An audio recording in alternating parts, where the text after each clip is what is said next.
In case you missed it, Leonardo DiCaprio continues to invest in the environment. The DeLorean is coming back as an electric car, and Indigenous Ecuadorian peoples can now decide land rights.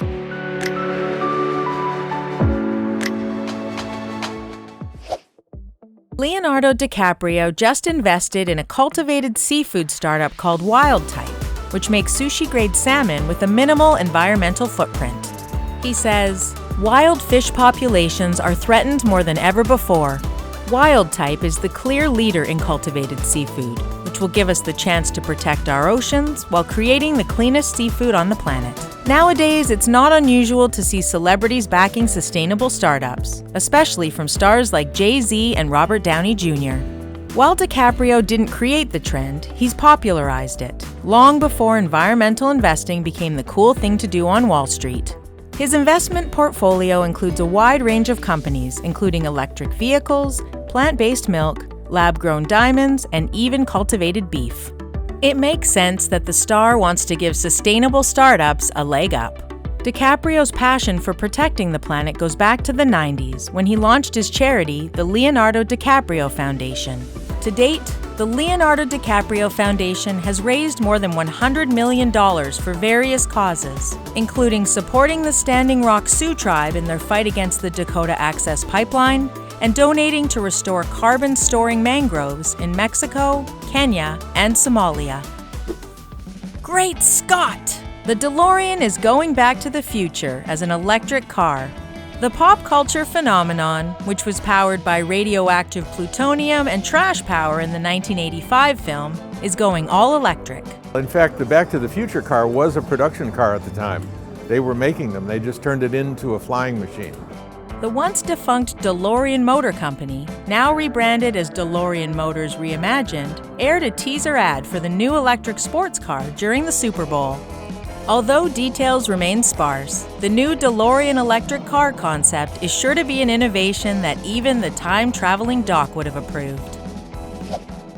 The DeLorean isn't the only vehicle getting an electric makeover. Los Angeles firefighters will soon be putting out flames in a new sustainable ride. The city is set to debut the country's first-ever electric fire truck. The fire department ordered the plug-in hybrid truck from Austrian-based manufacturer Rosenbauer, and it will make its debut in May. It will be assigned to Hollywood's Fire Station 82. The truck is the fourth of its kind, following similar electric fire trucks in Berlin, Amsterdam, and Dubai. For the first time ever, vegan milk that's virtually indistinguishable from cow's milk is coming to stores. That's because this milk contains whey, the same protein found in cow's milk that's been grown in a bioreactor. A food tech startup called Betterland Foods is behind the milk. They're working together with Perfect Day, a company that grows cow-free whey. Perfect Day uses a technique called precision fermentation to make animal-free proteins without the animals. To do this, microflora are programmed to create a specific ingredient, like whey. That microflora is then put into a stainless steel tank with water, sugar, and nutrients, where it ferments, and eventually produces protein that's identical to the real thing, but much more sustainable.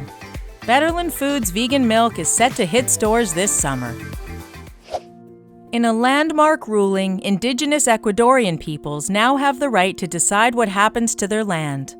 The historic ruling by Ecuador's highest court recognizes the right of indigenous communities to have the final say when it comes to oil, mining, and other extractive projects that could negatively impact their land, livelihoods, and quality of life. It also enables communities to negotiate the conditions under which a project will be carried out. The case was brought by the I-Cofan community of Sinango. The Cofan people's territory has greatly diminished, and their communities have declined in numbers. Oil extraction has contaminated large sections of their land and rivers, and many people experience oil-related health problems. This landmark decision in the courts will apply to the Cofan territory as well as the 13 other recognized indigenous communities of Ecuador. This comprises approximately 70% of Ecuadorian Amazon land, a mineral-rich part of the country.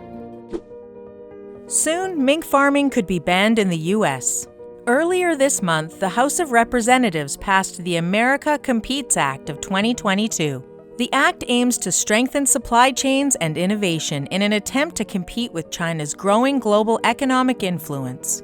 The House also approved an amendment to the bill that would ban mink farming across the U.S. The mink farming industry is not just cruel, but it's also a public health threat. Since the COVID pandemic began, 670,000 mink have died of the virus globally. In 2020, due to rising COVID numbers on its mink farms, Denmark culled 17 million mink to contain the outbreak. If the amendment is signed into law, the U.S. will follow several other countries like the Netherlands, the U.K., and Austria that have already passed fur farming bans. That's it for today. What do you think about the revamped electric DeLorean? Let us know in the comments below. Remember to like, subscribe, and hit the notification bell.